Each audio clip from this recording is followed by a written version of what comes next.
Bonjour et bienvenue dans Rencontre au cœur des terres, épisode 5. Aujourd'hui, on se retrouve chez Rémi et Serge dans une miellerie à Saint-Just. Vous allez découvrir tout de A à Z de la fabrication du miel, de comment naissent les reines, comment les abeilles les choisissent et comment on fabrique ce nectar d'or.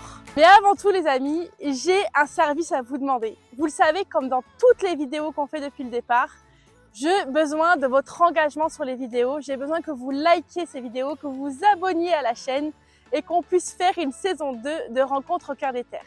Cette saison, elle est bientôt terminée, il me reste 2 épisodes à tourner, encore avec les agriculteurs du coin, et c'est vraiment un projet qui me tient à cœur. Seulement pour que ça continue, il faut que vous soyez engagés dans le projet. Il faut qu'on puisse porter ce projet le plus haut possible et que je puisse continuer à mettre en avant nos agriculteurs, nos producteurs locaux pour promouvoir notre terroir.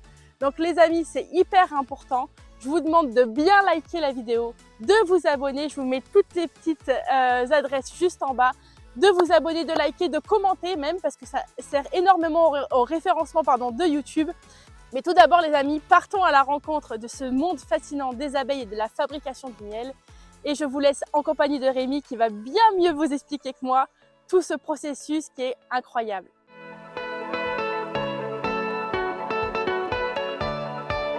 Vous vous rappelez de la présentation avec ce cheval qui en a fait rire plus d'un? Eh bien ce cheval c'est Escamillo. Et derrière c'est Serge. Serge c'est lui, l'homme avec la chemise un petit peu rouge. On s'est rencontrés à la Manade Bock lors de mon précédent épisode. Il s'avère que Serge est apiculteur et quand il a su que je faisais ce reportage, il m'a dit « Tu veux pas venir chez moi ?» J'ai dit « Banco ». Nous voici sur la commune de Saint-Just à la découverte de la miellerie de Serge et de son fils. J'aurais pu vous faire un épisode uniquement sur l'extraction du miel, la commercialisation, mais c'était pas mon souhait parce qu'il y avait tellement de choses à dire que je trouvais ça plus intéressant et beaucoup plus complet de parler du métier d'apiculteur dans son intégralité. Alors vous allez voir, cet épisode il est un peu plus long que les précédents, mais vraiment ça en vaut la peine. Je m'appelle Rémi Dufour, Oui. je suis d'ici, je suis mansargois de base. Oui. Pendant une dizaine d'années, j'ai été électricien plombier. Mon père, lui, n'est pas son métier, a voulu se lancer dans l'apiculture. Et il s'est pris au jeu du coup. Il s'est bien pris au jeu même, on va Il dire. pensait pas que ça, on en arriverait à cette exploitation là? Oui, bien sûr, non, tout à fait. Lui, il voulait compter avoir quelques ruches pour lui, comme ça, pour voir un peu. Et du coup, le virus de l'abeille s'est retransmis à ma mère en premier, qui est allée le rejoindre. Après, il y a eu ma soeur quelque temps aussi avec nous. Et après, moi, je suis venu travailler avec eux en 2015. Donc voilà, j'ai commencé c'est mon père qui m'a formé. Mon père qui m'a formé sur le tas, en fait. Et maintenant, donc, mon père a commencé avec une vingtaine de ruches et maintenant on est à 1500, ouais, 1500 ruches. Ouais. Donc du coup, on a vite évolué en peu de temps. Ouais. Parce que là, donc l'exploitation, elle a combien d'années là? Elle a 15 Elle ans? est de 2009. À 2009. 2009 et on s'est associés en 2019. Parce qu'avant, on avait chacun notre exploitation. D'accord. Et après, du coup, on s'est associés, on s'est réunis tous les trois en 2019. Vous aviez chacun vos ruches Voilà, chacun nos à ruches. petite échelle. À petite échelle, voilà. Et là, vous êtes dit, on va en faire qu'une pour faire une grande exploitation. Exactement, tout à fait. Ah, c'est beau Voilà. quand même. Ouais, ça a été un projet en 2015 qu'on s'est lancé. Et du coup, maintenant, ça a fructifié. Donc, ce que tu as pu filmer au jour d'aujourd'hui, l'exploitation, la miellerie, le hangar, et tout ça. Et est-ce que ça va encore grossir? Grossir, ouais, pour le moment, je pense qu'on va rester sur le cheptel des ruches, comme ça. Après, oui, il y a des idées des projets, ouais, ferme pédagogique. Ouais. Donc là, le bâtiment que vous voyez derrière moi, ça sera sûrement, on va travailler sûrement avec des écoles, faire un parcours pédagogique pour les enfants.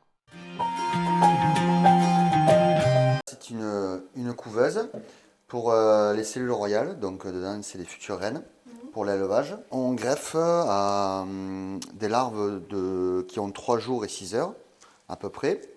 De là, on les met dans des cupules sur ces barrettes. On les fait élever dans des éleveuses, on les laisse 6 jours. Et après, on les ressort de cette ruche, de l'éleveuse, et on les met en couveuse pendant 4 jours. Pendant 4 jours, le temps qu'elle se développe, parce que cette couveuse, en fait, ça reproduit vraiment tout ce qui se passe dans la ruche, donc la température qui est de 34 degrés, et entre 65 et 75% d'hydrométrie dans une ruche. Donc voilà, donc elles sont là pendant 4 jours, et après de là, on les sort. On les sort et on les introduit. Aujourd'hui, on les introduit. On met des bigoudis exprès sur les cellules royales, parce que si, admettons, il y en a une qui est précoce, elle sort et elle peut manger les autres. Si elle sort, elle reste dans le bigoudi. Ça évite que tout notre travail soit perdu. Tu dirais une morille. Oui, ça ressemble au morille, oui, tout à fait. Mais c'est pas pareil. Donc voilà, donc là c'est une future reine. Donc du moment de la ponte jusqu'à qu'elle naît, ça met 16 jours. Après, elle va se faire féconder au bout de 5-6 jours. Et elle commence à pondre après, 2 jours après, normalement. Voilà, ici c'est une partie de notre station de fécondation pour les reines. Ici, donc c'est des mini ruches, pour schématiser. Donc dedans, il y a 3 petits cadrons avec de la nourriture. Et dedans, on vient mettre notre cellule royale à l'intérieur. Elle naît, elle se fait féconder. Et après, une fois qu'elle est fécondée, qu'elle a pondu, on la récupère, on la marque. Donc cette année, c'est la couleur rouge. Donc on la marque de rouge. Et de là, ça nous permet de faire des nouveaux essaims ou de remérer notre cheptel. C'est-à-dire qu'il y a des reines de 3 ans à peu près qui sont en fin de vie. Donc du coup, on met une nouvelle reine à la place de l'ancienne reine. Une reine, ça vit à peu près 3 ans. Oui, maintenant à peu près 3 ans. Ouais. Et une abeille? Une abeille, alors nous avons les abeilles d'été et les abeilles d'hiver. Les abeilles d'été vivent à peu près 40 jours. Ah oui, elles se fatiguent au travail, donc elles travaillent tout le temps, donc c'est pour ça. Les abeilles d'hiver passent l'hiver complet, donc à peu près entre 4 et 6 mois à peu près, elles font. Ah les bon. abeilles, ouais. Oui, parce que bon, elles sont... Il y a moins de trucs à polliniser. Il n'y a plus rien, hein, quasiment. Hein, au mois de décembre, bon, du moins chez nous, hein, dans notre région, de décembre jusqu'à février, il n'y a plus de fleurs. Quoi.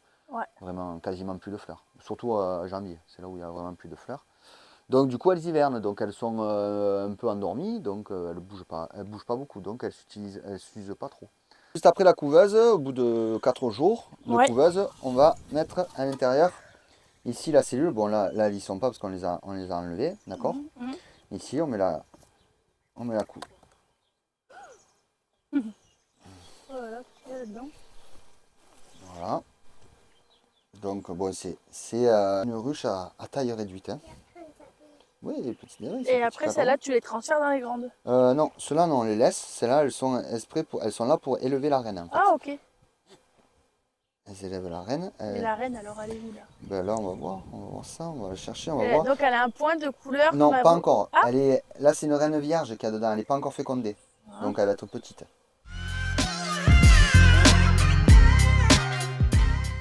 Bien le moment pour moi d'enfiler cette fameuse combinaison d'apiculteur pour pouvoir aller visiter les ruches. Rémi prend bien soin de tout fermer pour que je sois complètement en sécurité, pour pas qu'il y ait aucune abeille qui puisse rentrer dans la combi. Et puis nous voilà partis. Ce que vous voyez par terre, c'est le fumoir qui va nous permettre d'approcher les ruches. Il est composé d'herbes sèches et de granules végétales.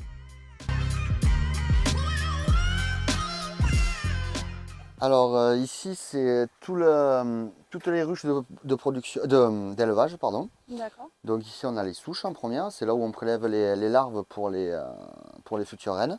Ça c'est des petites ruchettes qu'on a fait c'est pour les pourvoyeuses de cadran, pour les nucléi, on verra tout à l'heure ensemble. Ça c'est la partie éleveuse. Donc là on a nos éleveuses, c'est là où quand on greffe, après qu'on met les larves dans les cupules, on met dans ces éleveuses. Donc elles vont créer des futures reines. C'est ce qu'on a vu tout à l'heure dans la couveuse. Dans la couveuse. Voilà. Ici, et après nous avons nos ruches à mâles qui sont au fond, là-bas. Ok. pour la fécondation pour les futures reines. Alors toujours quand on se présente à une ruche, on en fume devant, à l'entrée, toujours. Donc voilà, ça c'est les éleveuses, comme tout à l'heure j'ai expliqué. C'est là où on a mis nos cellules royales. Donc ça c'est le nourrisseur. D'accord. La hausse, c'est ce qu'on récupère en miel. Et ça c'est le corps de ruche. Là on ne prend jamais de miel. Jamais, ça on leur laisse leur réserve à elles. Ah ok. Oh, waouh. Voilà, ça commence tout juste. Je vais prendre juste un fumoir. Ouais, vas-y.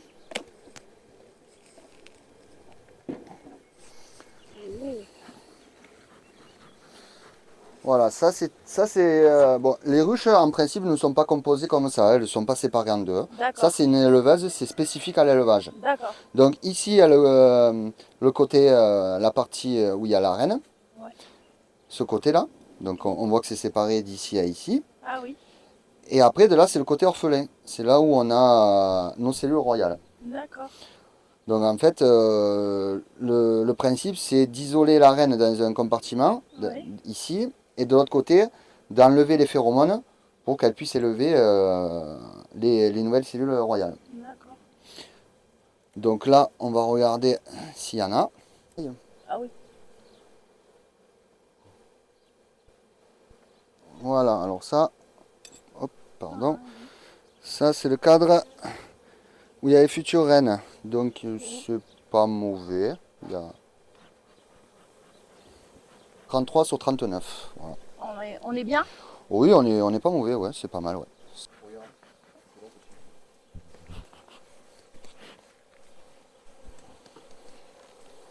Oula. Il y en a plus là-dedans, hein? Ah oui, De toute oui, façon, ça c'est une belle ruche à mâles. Mais les mâles, ils font du miel aussi? Non, pas du tout. Les Ah. mâles, ils sont là que pour reproduire, c'est tout. Ah d'accord. Donc là, Mais là, quand tu dis que c'est une ruche à mâles, c'est parce qu'il y a majorité de mâles. non, on élève des mâles. En fait, on sollicite la reine à pondre pas mal de mâles dedans. Ah, d'accord. Voilà. Donc là, on voit, c'est en train de rentrer, hein, le miel. Alors attends, là elles ont fait la cire là. Elles ont Parce que tout ça c'est eux qui le font là. On met une feuille de cire à l'intérieur, gaufrée, et D'accord. après elles les tirent et après elles mettent leur miel à l'intérieur. Voilà, donc là on peut voir le miel, hein, Oh attends. ici. Waouh. Voilà, Ah non mais ça c'est extraordinaire. voilà. Ah ouais. Ils sont en train de remplir. Donc là on va aller voir, on va on va enlever la hausse maintenant. Oui.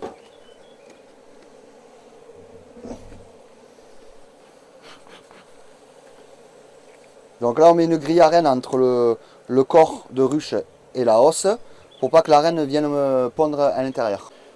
Donc du coup, bon là il n'y a qu'un cadre, d'habitude j'en mets deux. Ah waouh, mais attends, c'est dingue. Voilà, donc là on a un cadre à mâle.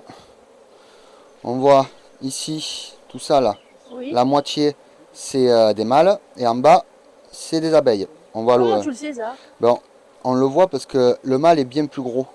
Ah. Il est bien plus gros, on va le voir sur les là, cadres. Hein. Les abeilles sont plus petites qu'un mâle. Là il y a un mâle ici là, ça c'est des Alors, mâles ça. Là, au bout de mon, Attends, hop, il ouais. est sur mon lève-cadre. À côté d'une abeille, il est vachement plus gros. D'accord. Donc c'est pour ça que l'alvéole du mâle est beaucoup plus grosse que celle d'une abeille.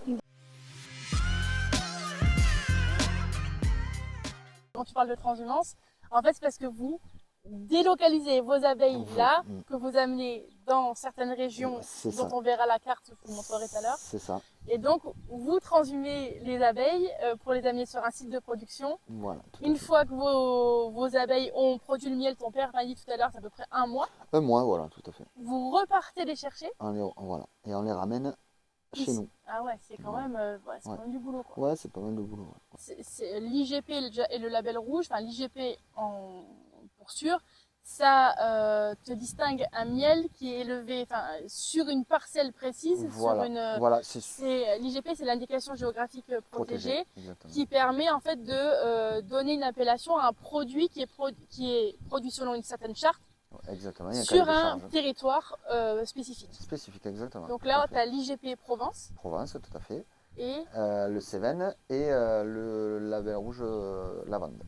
Ah voilà, parce que Voilà. tu as le miel de lavande. Le miel de lavande, Et est-ce voilà. que tu as le label rouge qui est aussi IGP Oui, exactement. sur le lavande? Sur le lavande. Et ouais, parce que ça c'est en fait Provence. voilà, c'est en Provence, c'est les deux. D'accord. Tout à fait. Et donc ça, c'est des miels qui sont recherchés, j'imagine. C'est des miels recherchés et il y a un cahier des charges quand même assez spécifique dedans quand même pour Ouais. avoir un label quand même. Donc c'est pour ça qu'au jour d'aujourd'hui aussi on a mis notre exploitation aussi sur le travail de la conservation du miel qui est super important, de la rentrée des hausses de miel quand on récolte, Mm. jusqu'à le stockage en chambre froide.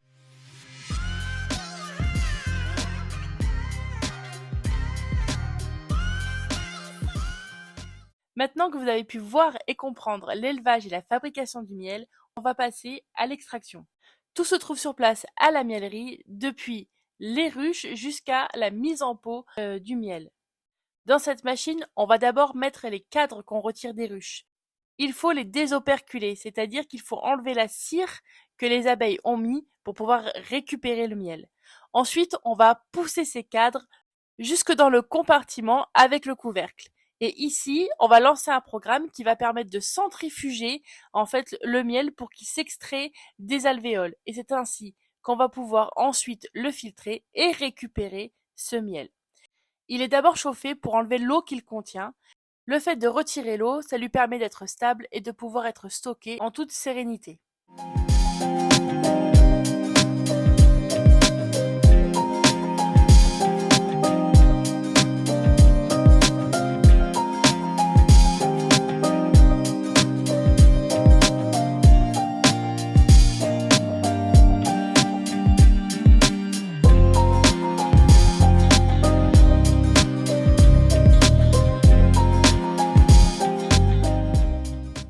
À la miellerie, tout est artisanal, les pots sont faits un par un et les étiquettes posées une par une. Les étiquettes vous indiquent de quelle sorte de miel il s'agit et surtout les distinctions dont il fait l'objet. Ici par exemple, c'est un miel de lavande de Provence. Il a donc l'appellation IGP. Mais il est également distingué d'un label rouge. Ces deux distinctions permettent de vous dire que c'est des miels de qualité. Mes parents, ils ont une exploitation d'olivier. Est-ce que le miel d'olivier, ça existe? Non, du tout. Et pourquoi ça n'existe pas, ça? Parce que cette fleur n'est pas mellifère. Ah d'accord. Il y a des fleurs qui sont mellifères, donc c'est-à-dire mellifères, c'est-à-dire c'est des fleurs Mellifères? mellifères. Mellifères. C'est-à-dire que c'est des fleurs qui rendent du nectar. Ah ben mellifères, Ouais, miel dedans. Ah ouais, d'accord. Voilà. Ah ben je Il y savais a, pas. il y a des fleurs qui créent, il y a des plantes qui donnent du nectar et Mhm. d'autres fleurs qui n'en donnent pas. D'accord. Mais il y a des plantes qui donnent du pollen et du nectar et il y a des autres plantes qui donnent que du pollen et pas de D'accord. nectar. Voilà. Alors, c'est parce qu'on en parlait ça tout à l'heure. Le pollen. Oui. Explique-moi, parce que moi je croyais Alors, que les... Alors attends, hein, mais je croyais que les abeilles pollinisaient, enfin, prenaient du nectar, mais que ça en fait c'était du pollen. non, c'est deux choses différentes. Non, mais il n'y a pas de Écoutez, je question refais bête. mon éducation de sciences naturelles. Il n'y a pas de question bête, au contraire. Mais non, justement, c'est deux choses différentes. Le Super pollen import- c'est solide. En fait, c'est solide. En fait, elles viennent sur la fleur et la fleur rejette du pollen tout Oui. autour. Oui. Donc, du coup, elles vont le mettre sur leurs pattes, Oui. Ce qu'on a vu tout à l'heure dans les Voilà, ruches, et voilà. qu'elles étaient toutes pleines de plein pollen de là. pollen, voilà. Ouais. Donc ça, après, elle l'amène dans la ruche, elle le stocke dans les alvéoles. Et ça, c'est super important pour la gelée royale. La gelée royale qui est importante pour nourrir en premier la reine, qui se nourrit que de gelée royale. Oui, madame ici. Madame est royale. Ah, voilà. Voilà. Et après, pour aussi créer la gelée royale pour les larves, donc les futures abeilles ou les futurs mâles. Parce que la gelée royale, elle est composée de quoi exactement? De miel et de miel et de pollen, ainsi que la glande qu'elles ont aussi. Ça, elle crée la gelée royale. Et donc ça, c'est ultra recherché maintenant en cosmétique. Oui. Enfin, on a fait tout un... Alors, est-ce que c'est vraiment... est-ce que ça a vraiment des propriétés Oui. aussi bien qu'on veut leur en donner, ou alors Oui. ça a été un peu du marketing, un peu un Non. buzz autour de ça? Non, c'est très bon la gelée royale. C'est super bon, c'est très bon pour Ok. nous. Ouais. Donc du coup, le pollen, finalement, il est extrait comment? Parce Il est- qu'il est avec, quand elle le récupère le pollen, Oui. et qu'elle le met dans les alvéoles, Oui. toi, quand tu prends l'alvéole, enfin le cadre, Oui, et que tu le mets dans la machine pour récupérer le miel, oui. à quel moment tu récupères le pollen? Ah non, c'est deux Ah, choses différentes. alors, Mais c'est une bonne question, toujours, hein. Alors, on a les hausses de miel, c'est là où on a, tout à l'heure, comme on a vu, ces hausses de miel qu'on récupère. Dedans, elles mettent que du miel, elles mettent pas de pollen dedans. Ou il y d'accord. en a très peu, mais Oui, il y en a oui, c'est quasiment des, pas. des petits résidus. Et voilà, des petits résidus. Là, il n'y a que du miel, donc ça, on l'extrait. Et le pollen, nous, on le récupère, on met des trappes à pollen à l'extérieur, à l'entrée de la ruche. En fait, c'est une trappe à pollen. En fait, en gros, c'est un peigne qui vient Frotter les frotter abeilles. les pattes des abeilles et le pollen retombe dans un bac que l'on vient récupérer à la suite. Ah, d'accord. Voilà. Ok, et on fait ces petites boules là Et qu'on ben, a c'est ces vues. petites boules qu'elles ont sur les pattes, Ouais, du coup, qui tombent dans la trappe à pollen. Voilà. d'accord. Ok. Voilà.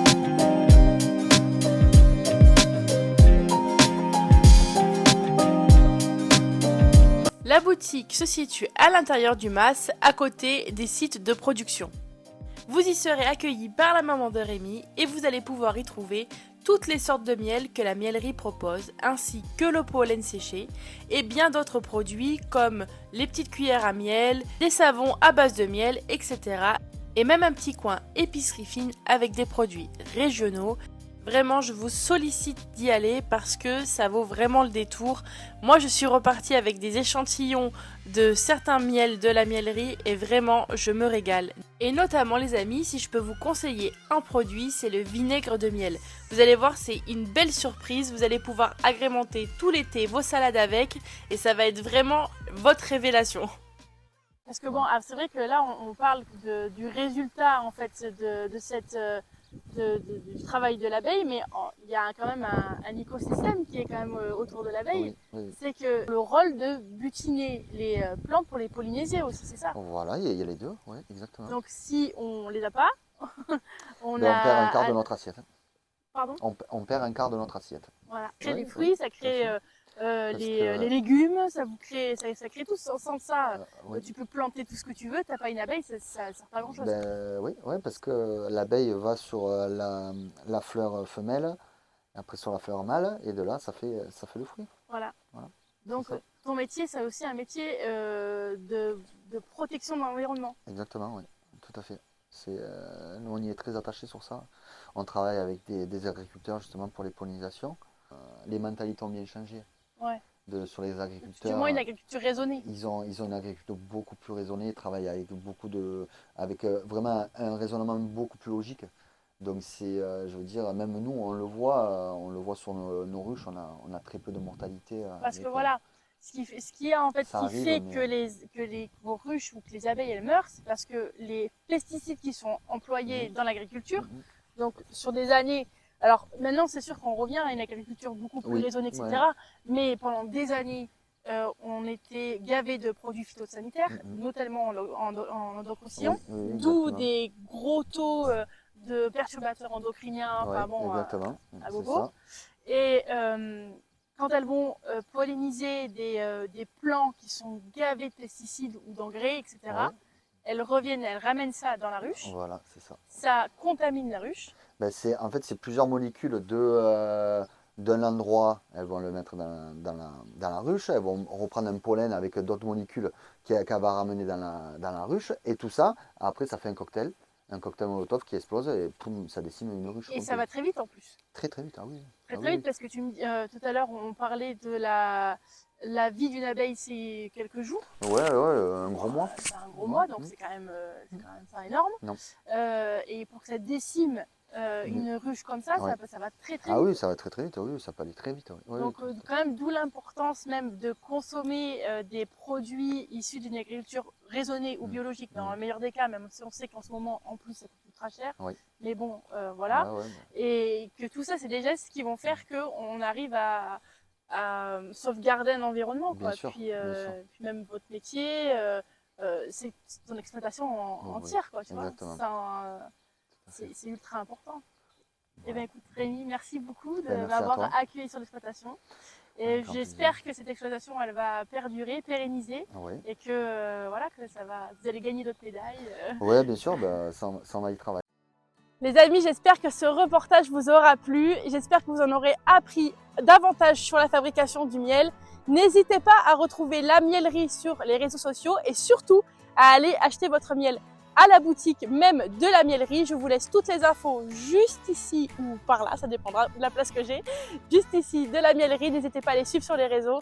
Les amis, qu'est-ce qu'il me reste à vous dire de plus? Comme je vous ai dit en début de vidéo, n'hésitez pas à soutenir la chaîne, abonnez-vous, likez la vidéo et surtout partagez-la dans vos contacts parce que c'est ça qui sert à la visibilité. N'hésitez pas à commenter si vous l'avez aimé et même si vous ne l'avez pas aimé d'ailleurs.